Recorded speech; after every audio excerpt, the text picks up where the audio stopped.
Hey guys, this is Mohit Sharma. कैसे हैं सब लोग बेटे? ओके, एक बार फिर से स्वागत है आप सबका हमारे नए लेक्चर में।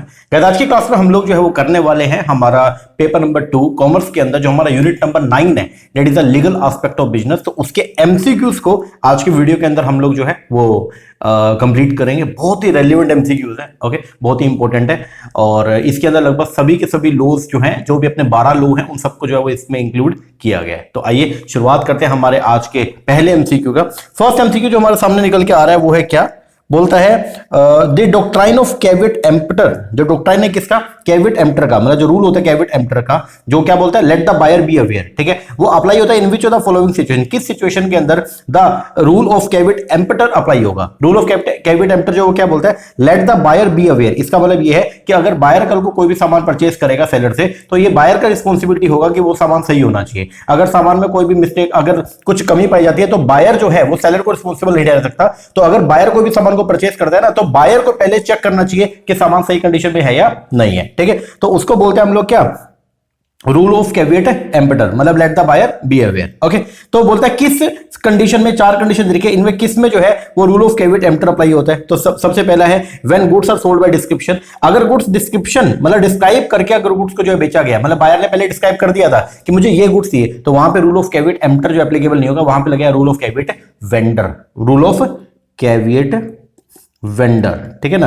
तो ये जो 3 सिचुएशन है ना, इन 3 सिचुएशन के अंदर लगेगा क्या? Rule of caveat vendor. ठीक है, या good sold by sample, buyer ने जो है वो सैंपल दिखा दिया था, और अगर सैंपल दिखा दिया तो गुड सैंपल के हिसाब से ही होना चाहिए, गुड्स सैंपल के हिसाब से बिल्कुल होना चाहिए। अगर गुड सैंपल के हिसाब से नहीं है तो फिर बायर जो है वो सेलर के ऊपर केस कर सकता है। और तीसरा, when goods are sold under implied condition of warranty. जब इंप्लाइड कंडीशन और इंप्लाइड वारंटी थी, ठीक है, और अगर वो सेटिस्फाई नहीं होती है तो भी rule of caveat emptor applicable नहीं होगा। लेकिन when the buyer does not intimate the purpose, अगर मान लो बायर ने जो है वो सेलर को गुड्स का पर्पस जो नहीं बताया कि बायर जो है वो किस यूज के लिए गुड्स को लेके जाएगा, ठीक है, और उसको छोड़ दिया, and depend upon his own skill, और बायर खुद की स्किल के ऊपर जो वो क्या रहा? डिपेंड रहा। तो इस केस के अंदर जो है अगर कल को गुड सही नहीं निकलता तो बायर जो है वो सेलर को रिस्पॉन्सिबल नहीं ठहरा सकता। तो यहां पे रूल ऑफ कैविट एम्पटर जो है वो क्या होगा? अप्लाई होगा। लेकिन ऊपर की तीनों सिचुएशन के अंदर जो है वो रूल ऑफ कैविट वेंडर लगेगा। ठीक है ना, आगे बढ़िए।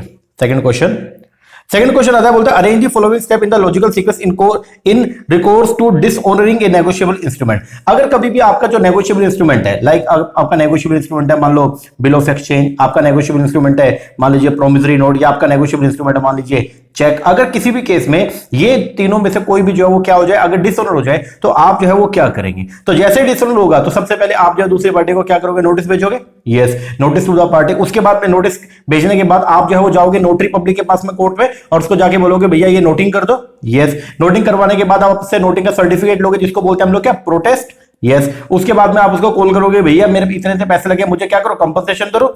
यस, और फिर आप उसके ऊपर पेनल्टी भी इंपोज करवाओगे कोर्ट में केस करके। तो ये आपका जो वो क्या रहेगा? सीक्वेंस रहेगा। तो करेक्ट आंसर जो वो है DACBE।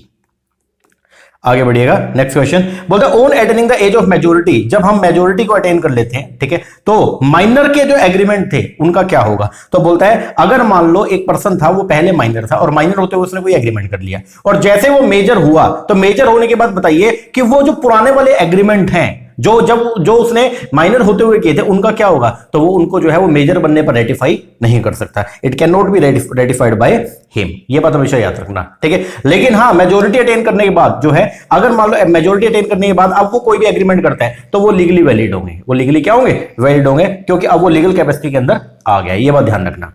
चलो जी, नेक्स्ट क्वेश्चन। अगला क्वेश्चन आया, बोलता है letter of acceptance sufficiently stamped होना चाहिए। जो भी लेटर ऑफ एक्सेप्टेंस है, आपने जो है किसी पर्सन को ऑफर दिया, उस पर्सन ने ऑफर को क्या कर लिया? एक्सेप्ट कर लिया। तो जो लेटर ऑफ एक्सेप्टेंस आएगा आपके पास में, ठीक है ना, आपने किसी को ऑफर दिया कि मैं आपको ये सामान बेचना चाहता हूं, या मैं आपसे ये सामान खरीदना चाहता हूं, मैं ऑफर दे रहा हूं आपको कि मैं आपको ये सामान इतने में बेचना चाहता हूं। दूसरे पर्सन ने उसके ऊपर अपनी क्या दी थी? एक्सेप्टेंस। तो बोलते जो लेटर ऑफ एक्सेप्टेंस सेलर के पास में आएगा ना, वो सफिशिएंटली कैसा होना चाहिए? उसके ऊपर वो स्टैम्प्ड होना चाहिए, एंड ड्यूली एड्रेस होना चाहिए, is put into course of transmission. बिल्कुल। तो अगर ऐसा है, मतलब जो आपके पास में लेटर ऑफ रेफरेंस है वो स्टैम्प्ड भी है, और साथ में जो है ड्यूली एड्रेस भी है, ठीक है, तो फिर वो जो है वो कैसा है? वो वैलिड कॉन्ट्रैक्ट माना जाएगा। ठीक है जी, नेक्स्ट।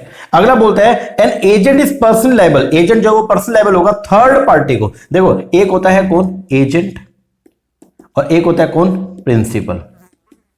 ठीक है। जो ये प्रिंसिपल होता है, ये पर्सन कौन होता है? प्रिंसिपल। जो मान लो कोई सेलर है, ठीक है, तो सेलर जो है मेन बंदा जो है वो कौन होगा? प्रिंसिपल है। अब सेलर ने सामान बेचने के लिए किसी पर्सन को अपॉइंट कर दिया, तो जिस पर्सन को अपॉइंट किया वो कौन है? एजेंट है। वो कौन है? एजेंट है, ठीक है। तो अब देखो यहां पे प्रिंसिपल जो है सेलर को बोलता है कि तुम जो है मेरे बिहाफ पे जाके सामान को जो है क्या करना? बेचना। अब जब कभी भी एजेंट जो है वो मान लो किसी बायर से अगर कॉन्टेक्ट करता है, तो एजेंट जो प्रिंसिपल को जो है वो बायर के सामने जो क्या करता है?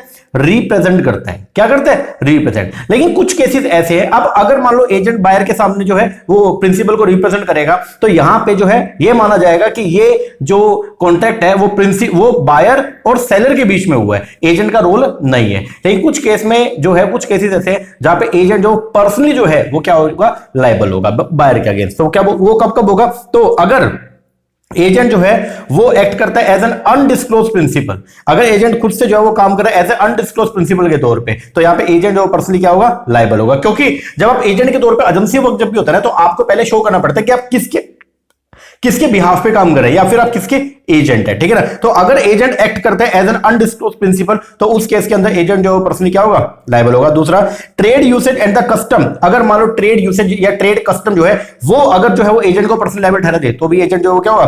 पर्सनल लायबल होगा। आगे, if an agent sign a contract in the principal name, तो यहां पे एजेंट पर्सनल लायबल नहीं होगा, क्योंकि एजेंट के पास में तो राइट होता ही है कि वो प्रिंसिपल के नाम पे साइन करेगा कॉन्ट्रैक्ट को। यस। अगर एजेंट एक्ट करता है एज ए नेम्ड प्रिंसिपल, बता दिया है कि मैं इस पर्सन ने मुझे अपॉइंट किया और मैं इसके एजेंट के तौर पे काम कर रहा हूं, तो वहां पे भी जो है वो एजेंट पर्सनल लायबल नहीं होगा। अगर एजेंट वर्क करता है एज ए फॉरेन प्रिंसिपल के तौर पे, तो यहां पे एजेंट जो पर्सनल लायबल होगा। ये तीन सिचुएशन है जहां पे एजेंट जो वो पर्सनल क्या होगा? लायबल होगा अगेंस्ट द बायर। तो ए, बी एंड ई। आगे बढ़िएगा, बोलते ए ने सेल किया मोबाइल फोन टू बी, ए ने जो है वो मोबाइल बेचे किसको? बी को, जो कि बी जो है वो क्या था? माइनर था। बी जो है वो क्या था? माइनर। तो ए ने जो है वो मोबाइल फोन बेचे बी को, और बी जो है वो क्या था? माइनर था। जिसने जो है वो क्या कर दिया? ए को जो है वो बदले में क्या दे दिया? एक चेक दे दिया। क्या दे दिया? चेक दे दिया पेमेंट के लिए। तो ए ने मान लो इसको जो है वो 10,000 रुपए का कोई मोबाइल बेचा, और बी ने इसको जो है मतलब ये जो बी जो पर्सन था, जो बायर था, वो माइनर था, और उसने इसको जो है वो 10,000 रुपए का जो है वो क्या दे दिया? चेक दे दिया। क्या दे दिया? चेक दे दिया। अब ए ने ये जो चेक है इसको आगे जो है वो क्या कर दिया? एंडोर्स कर दिया। किसको? सी को। अब जब ए ने इस चेक को आगे एंडोर्स किया, मान लो ए ने जो है सी को पेमेंट करनी थी 10,000 रुपए की, तो ए ने जो है यही चेक जो है वो आगे दे दिया किसको? सी को, ठीक है जी। और उसने उसको गुड फेथ में रख भी लिया, ठीक है जी। चेक जो है वो बाद में मैच्योरिटी जब भाई 2 महीने का चेक था, 2 महीने के बाद में मैच्योरिटी जब भाई, तो वो चेक जो हो क्या हो गया? डिसऑनर हो गया। प्रेजेंट जब सी इसको लेके गया कहां पे? बैंक में, तो बैंक वाला बोला नहीं जी ये तो चेक आपका नहीं चलेगा, ठीक है, और वो क्या हो गया? डिसऑनर हो गया। अब यहां पे सी जो है वो पेमेंट के लिए ए को बोलेगा या बी को बोलेगा? वो चेक किसके नाम का था? बी के बैंक का था, ठीक है, लेकिन उसको मिला किससे था? ए से मिला था। तो सी जो है वो बोलेगा किसको? ए को। तो C can enforce the payment of the cheque only against A, ये बात ध्यान रखना। आगे बढ़िएगा, सेक्शन 61 से 64 जो है of the company act 2013 states alteration proper which include, alteration की बात ये करते हैं। तो अगर मान लो ये अपने कंप्नी एक्ट 2013 के अंदर जो है सेक्शन 61 से लेकर सेक्शन 64 जो है वो डाले गए, जिसके अंदर बोला गया है कि आप अपने आर्टिकल्स को जो है वो क्या करोगे? अमेंड करोगे, ठीक है। मैंने यहाँ पे इसका कुछ एक्सप्लेनेशन लिखा, आप एक बार पढ़ लीजिएगा। सेक्शन 61 जो है कंप्नी एक्ट 2013 का, वो ये बोलता है, इसमें वेज बताए गए, अलग अलग तरीके बताए हैं किस तरीके से आप अल्टर कर सकते हो share capital in a company that is limited by share and provide guidelines on how to fetch it in the company MOA and AOA, ठीक है। तो यहां पे आपको ये बताया गया किस तरीके से आप लोग जो है वो क्या कर सकते हो? शेयर कैपिटल को ऑल्टर कर सकते हो, ठीक है ना। सेक्शन 61 में बताया गया। तो ये अलग अलग जो है वो क्या बताए गए हैं? ये आपको मोड बताए गए, ये आपको अलग अलग तरीके हैं कि आप इन तरीके से जो अपनी मतलब सेक्शन 61 के अंदर जो है वो राइट दिए गए कंपनी को कि कंपनी जो है ये सब काम कर सकती है। कंपनी क्या कर सकती है? इंक्रीज कर सकती है अपनी अप्रूव्ड ऑफर कैपिटल को, ओके। कंपनी जो है वो क्या कर सकती है? कन्वर्ट कर सकती है कंप्लीटली सेटल अप शेयर को स्टॉक के अंदर। कंपनी सब पार्टीशन कर सकती है अपने प्रोपोर्शन का। कंपनी अपने शेयर को ड्रॉप भी कर सकती है, ठीक है। ये सब दे रखे हैं। और सेक्शन 64 की अगर बात करें तो सेक्शन 64 में दे रखा है क्या? प्रोसीजर पूरा का पूरा कि आप किस तरीके से शेयर कैपिटल को अल्टर कर सकते हैं। तो उसमें ये बताया हुआ है कि आपको जो है आप शेयर कैपिटल को अल्टर कर सकते हो अगर आपके आर्टिकल ऑफ एसोसिएशन जो उसके लिए क्या करते हैं? ऑथराइज करते हैं। मतलब आपके आर्टिकल के अंदर प्रोविजन डाला हुआ है तो आप शेयर कैपिटल को जो है अल्टर कर सकते हो। दूसरा, आपको उसके लिए क्या करना पड़ेगा? रेजोल्यूशन जनरल मीटिंग में पास करना पड़ेगा, ओके। फिर आपको NCLT national company law tribunal जो है उससे जो है वो परमिशन लेने की रिक्वायरमेंट नहीं है। अगर आपके आर्टिकल में लिखा है तो आप अल्टर कर सकते हो, अगर आपको एनसीएलटी से परमिशन लेने की जरूरत नहीं है। और लेकिन आपको अगर आपने अल्टर कर दिया है तो जिस दिन आपने अल्टर किया उसके 30 दिन के अंदर अंदर जो है वो क्या करना पड़ेगा? आपको रजिस्ट्रार को इंटीमेट करना पड़ेगा एंड चेंज बाय, और फिर रजिस्ट्रार जो है वो आप कंपनी के रिकॉर्ड में जो है वो क्या कर देगा, चेंज कर देगा। तो ये सब लिखा गया कहां, सेक्शन 64 में, ठीक है ना। तो अब क्वेश्चन जो है वो क्या बोल रहा है, क्वेश्चन बोल रहा था सेक्शन 61 से 64 जो है कंप्लीट 2013 के दे स्टेट्स अल्ट्रेशन प्रॉपर। इसका मतलब जो है वो क्या है, इसका मतलब है कि आप क्या क्या कर सकते हैं, आप कैंसिल कर सकते हैं अनइशूड शेयर को, okay. Cancellation of the issued share नहीं, जो शेयर इशू हो चुके हैं उनको आप कैंसिल नहीं कर सकते। इंक्रीज कर सकते हैं शेयर कैपिटल में bye issue of the new share, हाँ जी ये कर सकते हैं। डिक्रीज होता है share capital by redemption of share, share को रिडीम कर सकते हैं नहीं। कन्वर्ट कर सकते हैं फुली पेड शेयर को इनटू स्टॉक में, यस। तो आंसर जो आएगा वो क्या आएगा, ए, सी एंड ई। चलिए आगे, इसके बाद अगला क्वेश्चन है क्वेश्चन नंबर 8, बोलता है competition amendment act. Competition amendment act हुआ 2023 के अंदर, जो अपना कंपटीशन एक्ट है 2002, उसके अंदर जो है वो 2023 के अंदर थोड़ी सी अमेंडमेंट आई है और उसने जो है वो क्या किया है, कंपटीशन एक्ट को दोबारा से रिवैम्प किया है, ठीक है ना, इसका पुनरुत्थान कर दिया in which of the following perspective. तो इसके लिए भी ना मैंने पूरा का पूरा यहाँ पे जो है वो लिख दिया है, ये आप एक बार देख लीजिएगा। Competition act 2023, competition amendment act 2023 जो आया है उसके अंदर कुछ चेंजेस हुए वो बताए गए और वो चेंजेस क्या क्या है, तो ये सब है मैंने यहाँ पे लिख दिया, एक बार आप देख लीजिएगा, ठीक है ना। जो पहले होता था कि परमिशन लेनी होती थी, मतलब अमलमेशन अगर हम करते हैं तो 210 दिन का टाइम होता था, ठीक है। 210 दिन में आपको जो है वो सीसीआई जो है वो आपको अप्रूव करके देता था आपके अमलमेशन को। अब वो टाइम पीरियड को घटा के जो है 150 दिन कर दिया है। दूसरा, अगर मान लो आप किसी भी कंपनी के साथ जो है अमलमेट हो रहे हो और अगर आपकी जो है अमलमेशन होने पर जो है, अगर कोई भी अमलमेशन जो किया जा रहा है और अगर ट्रांजैक्शन 2000 करोड़ से ज्यादा की है तो आपको पहले परमिशन लेना पड़ेगा किससे, सीसीआई से। तो ऐसे कुछ चेंजेस जो है वो आए हैं, तो एक बार ये आप देख लीजिएगा, ठीक है ना। तो ये क्वेश्चन जो है वो क्या बोलता है जो नया कंपटीशन एक्ट 2023 आया है ना, तो उसके अंदर क्या क्या नए चेंजेस आए। तो चेंजेस सबसे पहला, CCI need to be intimate. CCI अब जो है वो जरूरी हो गया सीसीआई को इंटीमेट करना। अगर value of the merger and acquisition जो है वो 2000 करोड़ से क्या ज्यादा है तो फिर आपको सीसीआई को इंटीमेट करना ही करना पड़ेगा। दूसरा, ओवरऑल जो टाइम लिमिट थी 210 दिन की उसको कम करके कितना कर दिया, 150 दिन। एक्सक्लूसिव सेलिंग एग्रीमेंट जो थे ना उनको रिप्लेस कर दिया एक्सक्लूसिव डीलिंग से। इसका मतलब यह है कि आप सिर्फ मुझसे ही डील करेंगे, तो ये भी प्रोहिबिटेड एग्रीमेंट है, ठीक है। फिर entity who are not engage in the identical और the similar trade shall also be part of the anti competitive agreement, okay. And last, anti competitive जो एग्रीमेंट होते हैं इसके अंदर आपके टाई अप अरेंजमेंट आते हैं, रीसेल प्राइस मेंटेनेंस आएगा and exclusive distribution agreement have been ratified, और उनका जो है उनको दोबारा से क्या किया गया, रेडिफाइन किया गया। तो ये सब जो है वो चेंजेस किए गए हैं आपके एग्जिस्टिंग कंपनी एक्ट 2002 के अंदर, और उसको कैसे किए गए हैं, by passing the competition amendment act 2023, ठीक है। तो answer A B C D E, एक बार ये आगे लिखा हुआ है, इसको एक बार देख लीजिएगा प्लीज। आगे बढ़ते हैं, बोलते हैं if an application for the information rejected under the right under the RTI act 2005, तो सेंट्रल पीआईओ या state PIO is obligated which of the following to furnish the person seeking the information. अगर मान लो आपने जो है वो किसी भी पीआईओ, मान लो सेंटर या तो सेंट्रल गवर्नमेंट की किसी ऑफिस को या स्टेट गवर्नमेंट की किसी ऑफिस को जो है वो आपने क्या लगाई, आपने एप्लीकेशन लगाई कि मुझे कुछ इंफॉर्मेशन चाहिए, ठीक है। तो आपने आरटीआई लगाया और अगर पीआईओ जो है वो क्या करता है, मना कर दे, तो अब जो है वो पीआईओ की ड्यूटी बनती है कि पीआईओ जो है वो मना अगर करेगा तो आपको 3 चीजें बताएगा। आपको सबसे पहले तो पीआईओ जो है वो बताएगा रीजन कि मैं आपको इंफॉर्मेशन देने से क्यों मना कर रहा हूं, तो रीजन बताएगा किसका, रिजेक्शन का। दूसरी उसकी रिस्पॉन्सिबिलिटी बनती है कि वो एप्लीट अथॉरिटी के बारे में भी जो है वो क्या करेगा, एप्लीकेंट को बताएगा कि आप आगे अपील में कहां जा सकते हैं, तो उसके बारे में बताएगा, पर्टिकुलर्स देगा एप्लीट अथॉरिटी का, एंड पीरियड भी बताएगा, टाइम भी बताएगा, भाई इतने दिनों में आप आगे जो अपील कर सकते हो, the period with in which an appeal against such reaction में भी प्रेफर्ड। तो आंसर जो आएगा वो क्या, बी डी एंड ई। तो अगर मान लो आपने किसी भी स्टेट के पीआईओ या सेंटर के पीआईओ को जो है वो क्या किया, अप्लाई किया था कि मुझे जो है वो एक पर्टिकुलर डिपार्टमेंट के रिगार्डिंग कुछ इंफॉर्मेशन चाहिए, और अगर मान लो वो डिपार्टमेंट जो है वो इंफॉर्मेशन देने से जो है वो क्या कर देता है, मना कर दे, क्या कर दे, मना कर दे, वो बोलते हैं कि मैं तो इंफॉर्मेशन प्रोवाइड नहीं करूंगा, तो उस केस में जो है वो क्या होगा, तो वो जो पीआईओ है उसके लिए रिस्पॉन्सिबिलिटी है कि वो जो है वो क्या करेगा, रीजन बताएगा कि मैंने क्यों मना किया, दूसरा पर्टिकुलर बताएगा एप्लीट अथॉरिटी का, और पीरियड बताएगा with in which appeal against such reaction में भी प्रेफर्ड।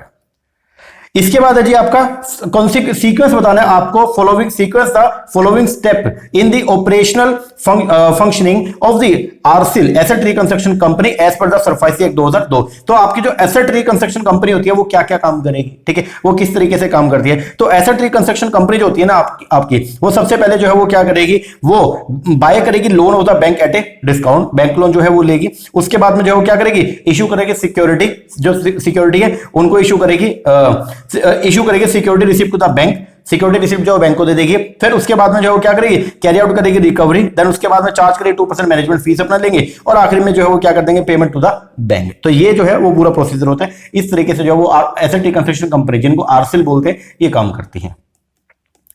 आगे given below are the two statement. Statement 1 के अंदर बोलता है कि सर्टिफिकेट ऑफ इनकॉर्पोरेशन जो है वो कंक्लूसिव एविडेंस है। अगर मान लो कोई भी कंपनी जो है, अगर कोई भी कंपनी रजिस्टर्ड हो चुकी है और उसको अगर मान लो आरओसी ने, रजिस्ट्रार ऑफ कंपनी ने जो सर्टिफिकेट ऑफ इनकॉर्पोरेशन दे दिया, तो ये क्या इंटीमेट करता है, तो सर्टिफिकेट ऑफ इनकॉर्पोरेशन ये बेसिकली ये बताएगा कि रजिस्ट्रेशन से रिलेटेड सारी की सारी जो है वो कार्रवाई पूरी हो चुकी है और कंपनी जो रजिस्टर्ड हो चुका है। ये बात एकदम क्या करेक्ट है। स्टेटमेंट 1 करेक्ट है, जो क्या बोल रही थी कि सर्टिफिकेट ऑफ इनकॉर्पोरेशन जो है वो कंक्लूसिव एविडेंस है that all the requirement of the company act have been complied with in respect of the registration. Okay, और स्टेटमेंट 2 जो है वो क्या बोलता है, after incorporation if the company make a fresh contract in terms of the pre incorporation contract the liability जो promoter की shall comes to an end. बिल्कुल सही बात है। अगर इनकॉर्पोरेशन होने के बाद में, ध्यान देना, इनकॉर्पोरेशन हो चुका है, कंपनी का रजिस्ट्रेशन हो चुका है, उसके बाद में अगर कोई कंपनी जो है वो फ्रेश कॉन्ट्रैक्ट करती है, ठीक है ना, इन terms of the pre incorporation contract, तो प्रोमोटर की लायबिलिटी जो है अब वो नहीं रहेगी। अब लायबिलिटी मेंबर्स की, बोर्ड की हो जाएगी,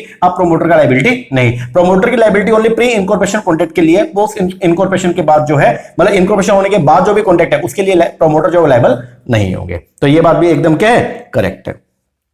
चलिए आगे बढ़ते हैं। आपको यहां पे जो वो शेड्यूल दे रखे अंडर द कंप्लीट 2013, और आपको अंडरलाइन थीम बता रखे मैचिंग करना है। शेड्यूल 1 के अंदर जो है वो जिक्र किया गया किसका, एमओए, तो एमओए जो है वो दिया गया शेड्यूल 1 में। शेड्यूल 2 के अंदर जो बात की गई है किसका, कंप्यूटेशन और डेप्रिसिएशन। शेड्यूल 3 तो आपको मालूम है, जग जाहिर है कि शेड्यूल 3 के अंदर बताया गया फाइनेंशियल स्टेटमेंट को कैसे प्रिपेयर करना है, मतलब स्टेटमेंट ऑफ P&L अकाउंट और बैलेंस शीट का फॉर्मेट जो दिया गया कहां पे, शेड्यूल 3 में। और शेड्यूल 4 के अंदर जो बताया गया क्या, कोड ऑफ इंडिपेंडेंट डायरेक्टर।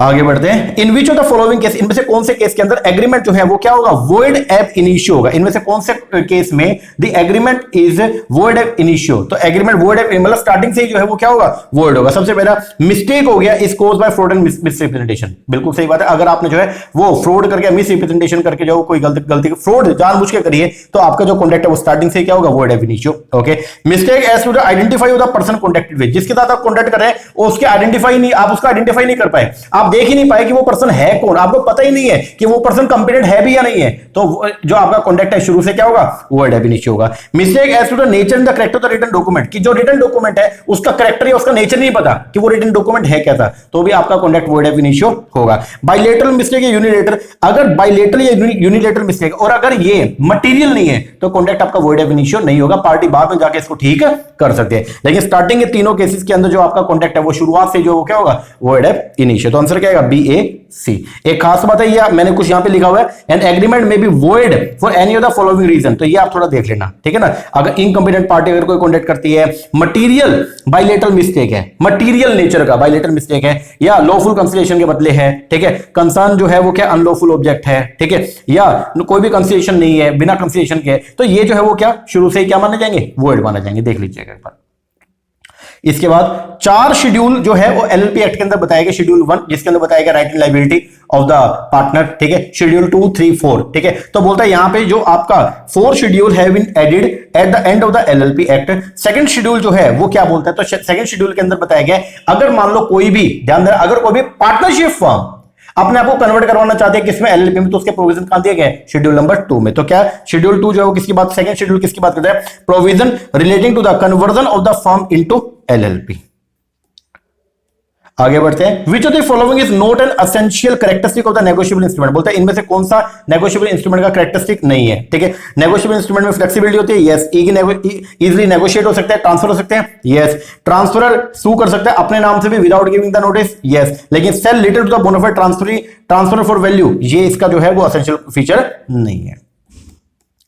आगे, वन और more party to the negotiable instrument is और are discharge from the liability in which of the following ways, बोलता है एक पार्टी जो है, एक या एक से ज्यादा पार्टी जो है वो कॉन्ट्रैक्ट से डिस्चार्ज हो जाएंगे कैसे, तो उसके आपको जो है वो वे बता रखे, इनमें से बताना है कौन कौन सा वे जो है वो सही है। पहला, by giving the notice dishonoured by the holder, अगर मान लो नोटिस जो है वो दे दिया जाएगा तो क्या दूसरी पार्टी, अगर आपने नोटिस भेज दिया डिसऑनर का, तो क्या दूसरी पार्टी डिस्चार्ज हो जाएगी, नहीं, वो उसके लिए उसको लायबल ठहरा रहा है। दूसरा, बाय डेलिबरेटली, अगर आप दूसरी पार्टी का नाम जानबूझ के जो है वो क्या कर दो, काट दो कि हम जो है आपको अब ऋणी नहीं बना रहे हैं, तो वो अपने वो जो है वो क्या हो जाएगा, अपनी लायबिलिटी से मुक्त हो जाएगा। बाय टेकिंग क्वालिफाइड एक्सेप्टेंस, तो भी वो मुक्त हो जाएगा। बाय अलाउिंग ड्रॉइंग, जो ड्रॉइंग को अगर आप 48 घंटे ज्यादा 24 घंटे ज्यादा टाइम दे दिया सर, 48 घंटे से अगर ज्यादा टाइम दे दिया तो वो मुक्त होगा, तो ये तो गलत है। बाय मटेरियल अल्टरेशन, तो भी दूसरा पर्सन जो वो क्या हो जाएगा, अपनी लायबिलिटी से मुक्त हो जाएगा। अगर आप खुद से जो है बिना दूसरे की कंसेंट के मटेरियल अल्टरेशन कर दो तो भी, तो आंसर जो आएगा वो क्या आएगा, सी, बी, सी एंड ई।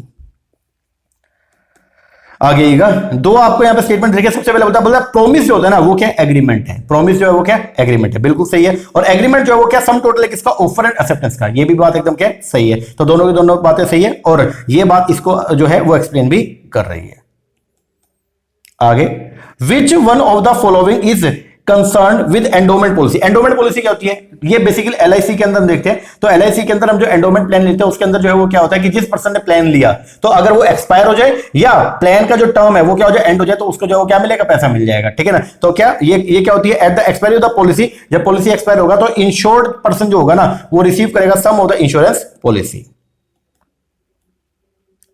आगे, इफ एनी वन फ्रॉड, अगर कोई भी पर्सन जो है फ्रॉडुलेंटली या डिसऑनेस्टली जो है वो क्या करता है, यूज करता है इलेक्ट्रॉनिक सिग्नेचर को, पासवर्ड को या any other unique identification feature of any other person, then which section of the IT act punishment जो है उसको दी जाएगी, तो वो है आपका सेक्शन 66 सी के अंदर। आगे, 1 दिसंबर 2022 से विच बॉडी हैंडल, कौन सी ऐसी बॉडी है जो हैंडल करेगी all complaint relating to the profiteering under the GST. तो प्रॉफिटेरिंग, अगर कोई पर्सन जो है वो जानबूझ के अनफेयर प्रॉफिट चार्ज करता है तो उस टर्म को बोलते हैं हम, वहां पे जो हम टर्म यूज करते हैं उसको बोलते हैं हम लोग क्या, प्रॉफिटेरिंग, ठीक है। तो प्रॉफिटेरिंग से रिलेटेड जो भी कंप्लेंट्स है वो कौन हैंडल करेगा, वो हैंडल करेगा CCI, competition commission of India.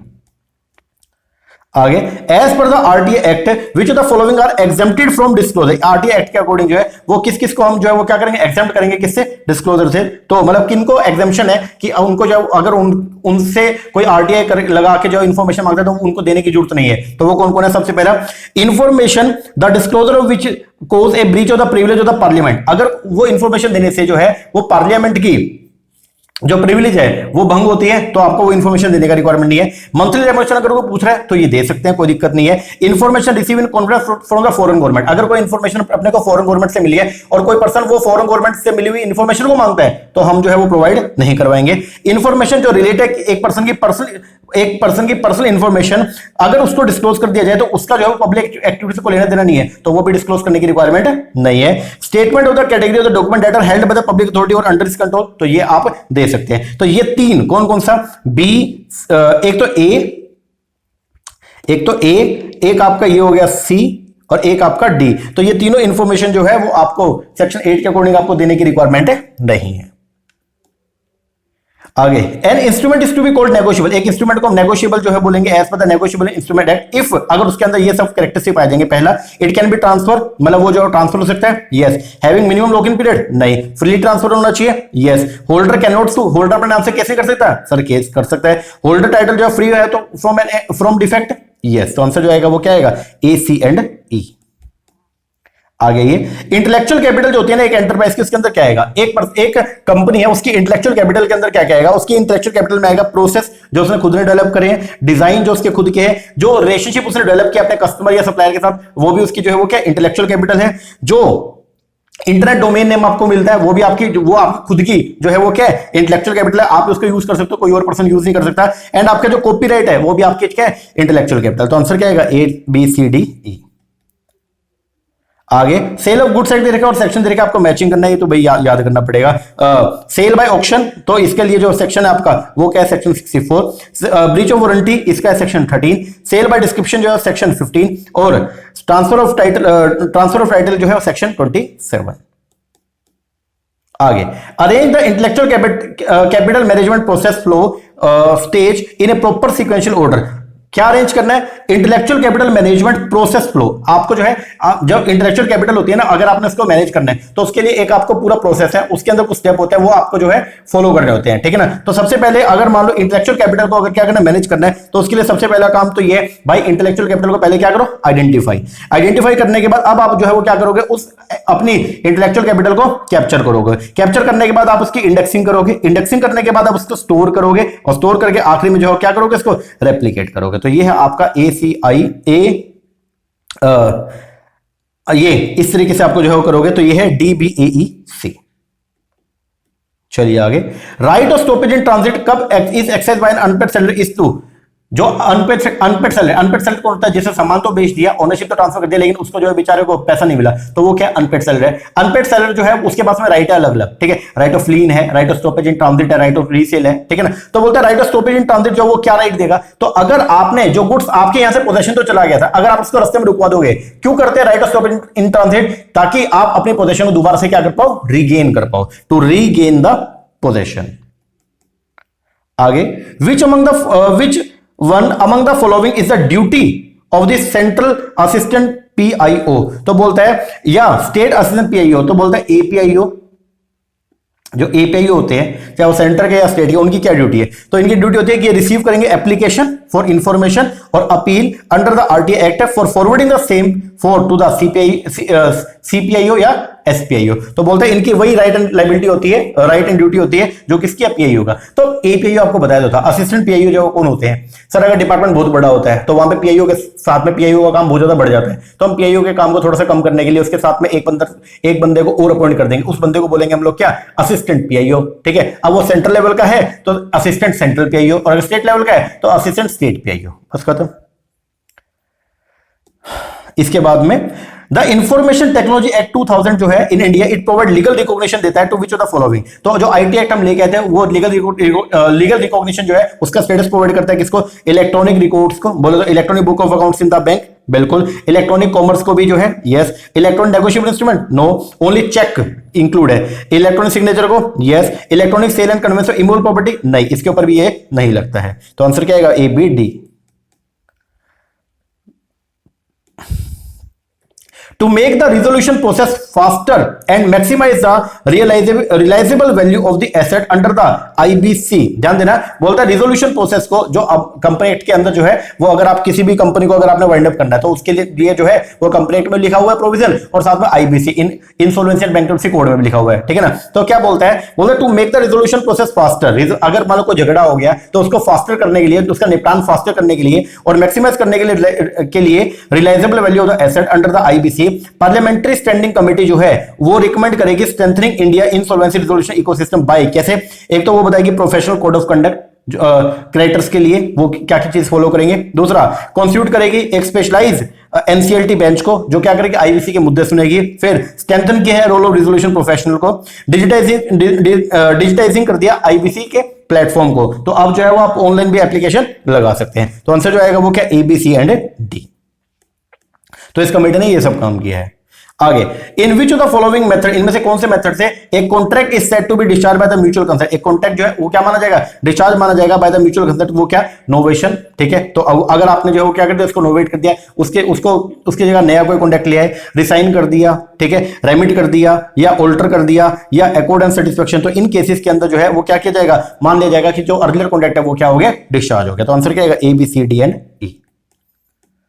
आगे, ड्यूटी, बेलर की ड्यूटी क्या है, बेलर कौन होता है, बेलर एक ऐसा पर्सन है जिसने अपनी प्रॉपर्टी जो है दूसरे पर्सन को जो है वो एक बार यूज करने के लिए दे दिया, उसको बोलते हैं हम लोग क्या, बेलर। तो ड्यूटी जो है बेलर का उसमें क्या आएगा, तो बेलर की ड्यूटी जो है वो क्या, take care of the goods, bailor खुद गुड्स, अरे गुड्स बेलर के पास थोड़े, गुड्स तो बेली के पास में है, तो ये नहीं है। बियर एक्स्ट्राऑर्डिनरी एक्सपेंस, बिल्कुल, ऑर्डिनरी एक्सपेंस तो बेली बियर करेगा, लेकिन अगर एक्स्ट्रा ऑर्डिनरी एक्सपेंस हो गया तो वो कौन बियर करेगा, बेलर करेगा। Return accretion to the goods, अरे क्या बात कर रहे हो सर, वो गुड्स तो उसके पास में पड़ी है, नहीं, गुड्स तो वो हमको वापस रिटर्न करेगा। इंडेमनीफाई करेगा बेली को अगर कोई नुकसान होता है, यस। डिस्क्लोज करेगा नॉन फॉल्ट को, यस, तो आंसर क्या आएगा, B, D एंड E।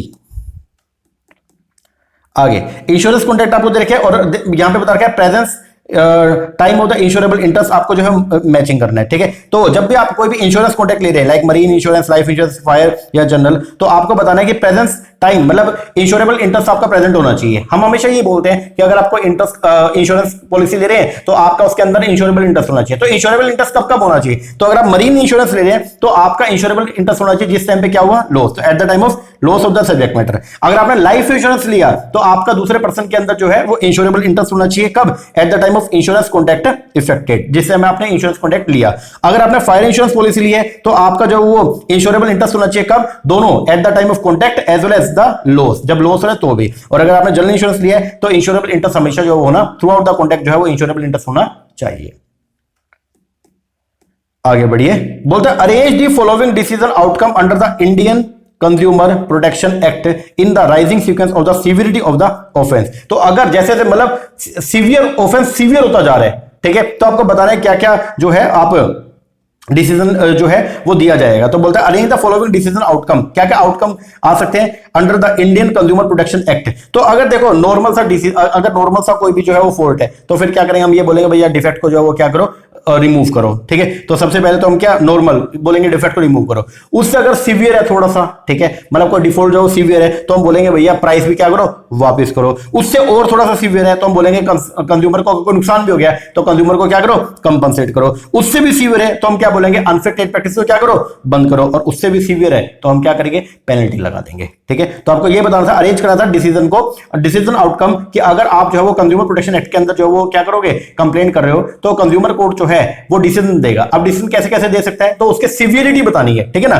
तो ऑफेंस जो है वो जितना संगीन होता जाएगा तो उतना ही जो है वो आपकी जो वो है कंज्यूमर कोर्ट जो है वो रिस्ट्रिक्शन जो क्या करता रहेगा, बढ़ाते जाएगा।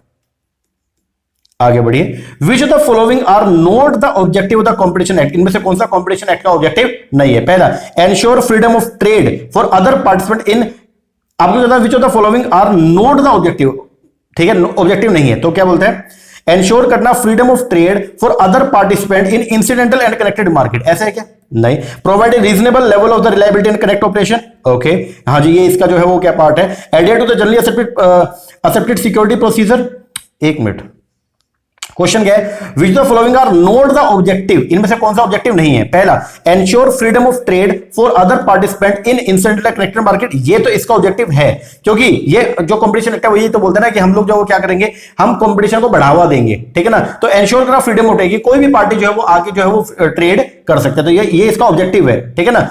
तो ये मतलब क्वेश्चन के अंदर नहीं आएगा, लेकिन ये इसका ऑब्जेक्टिव है। दूसरा, प्रोवाइड रीजनेबल ऑफ रिलायबिलिटी, क्या कंपटीशन एक्ट कोई रीजनेबल लेवल ऑफ रिलायबिलिटी या ऑपरेशन देता है क्या, नहीं सर, ये नहीं है।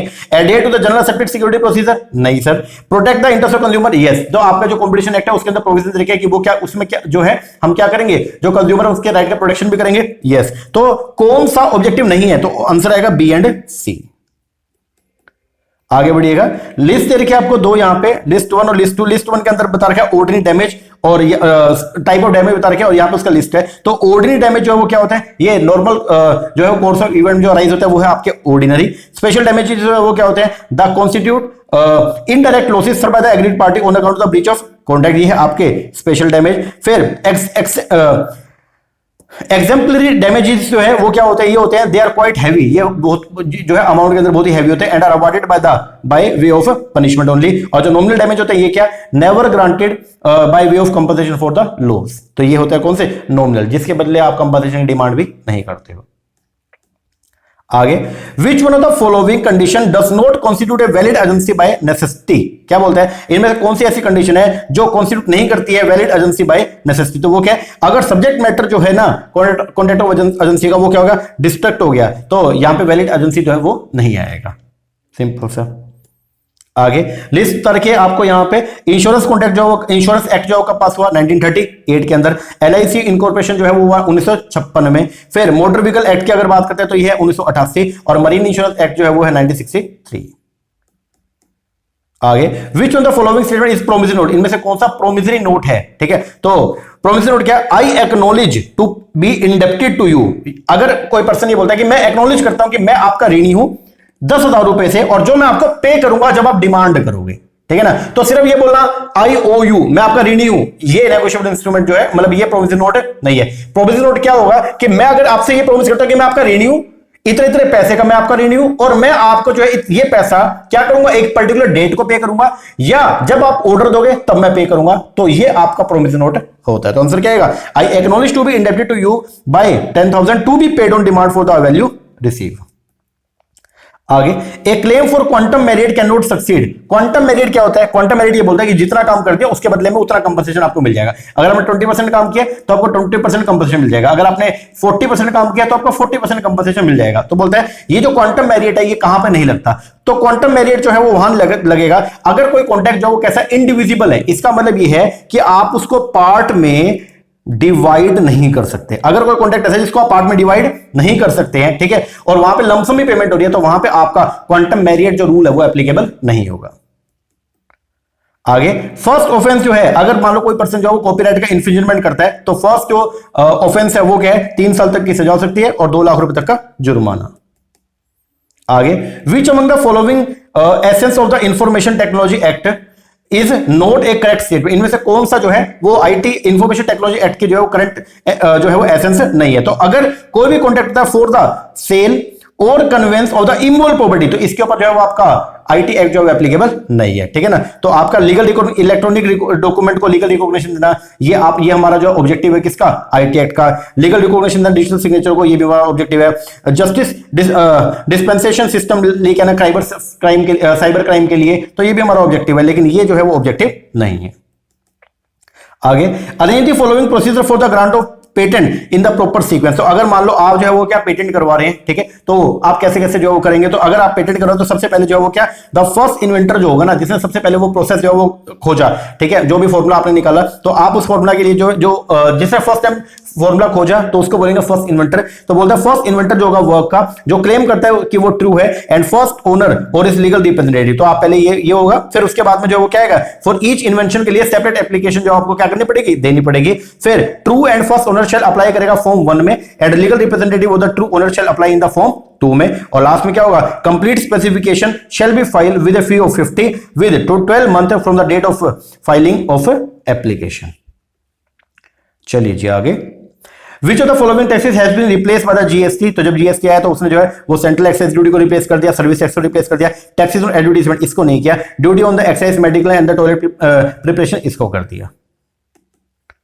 आगे आइएगा, एक माइनर है, उसने एक लोन लिया 4000 रुपए का, किससे, बी से, ड्यूरिंग माइनॉरिटी में रहते हुए उसने जो लोन लिया 4000 रुपए का। जब उसने मेजोरिटी अटेन कर ली तो उसने अप्लाई किया बी को दोबारा एक फर्दर लोन के लिए 3000 का, बी ने जो है वो लोन दे दिया, और अब जो है वो क्या हुआ, and obtain from A combined provision, और ए ने अब उसके ना, ए ने मतलब जो माइनर था अब वो मेजर हो चुका है, और उसने कंबाइंड प्रोविजन नोट लिखा 7000 का, ठीक है, और दोनों लोन का बोला जी हाँ जी मैंने 4000 आपको एक दिन है और 3000 ये हो गया 7000 का। तो ये क्या है, तो ये वैलिड कॉन्ट्रैक्ट है, ये क्या है, वैलिड कॉन्ट्रैक्ट। और आज का लास्ट क्वेश्चन जो है वो है, which of the following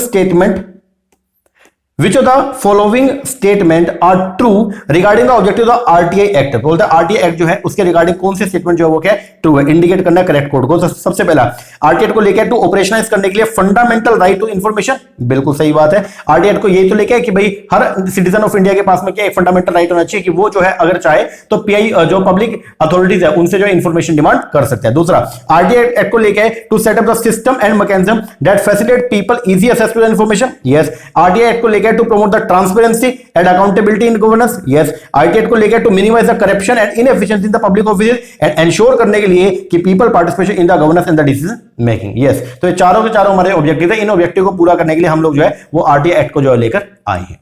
okay ji sir, चलो एक बार के लिए जो इतने कीजिए, ये अपने क्वेश्चन जो है वो कंप्लीट हो गए हैं, तो आप इसको निपटा लीजिए और इनका पीडीएफ जो है मैं टेलीग्राम पे शेयर कर दूंगा। ओके, तो इनको कर लीजिए। इससे पहले हम लोग जो है वो फिनांस के क्वेश्चन भी ऑलरेडी कर चुके हैं। अब हम कल जो है वो कुछ पेपर 1 के क्वेश्चन करेंगे और कल हम इकट्ठे क्वेश्चन करेंगे, एक बड़ी वीडियो जो है वो बनाएंगे जिसके अंदर हम लोग जो है वो करेंगे क्या क्या, हम लोग करेंगे कुछ इकोनॉमिक्स के क्वेश्चन, कुछ हम करेंगे अपने इंटरनेशनल बिजनेस के, टैक्स के क्वेश्चन, अकाउंट्स के क्वेश्चन, ठीक है। तो एक बड़ी वीडियो बनाएंगे और उसके अंदर जो वो बाकी जो सब्जेक्ट्स है उनके इकट्ठे क्वेश्चन हम कर देंगे। तो अब आगे मैं 2 वीडियो के अंदर बाकी जो सब्जेक्ट बचे हुए ना उनके सारे ही क्वेश्चन मैं करवा दूंगा, ठीक है ना।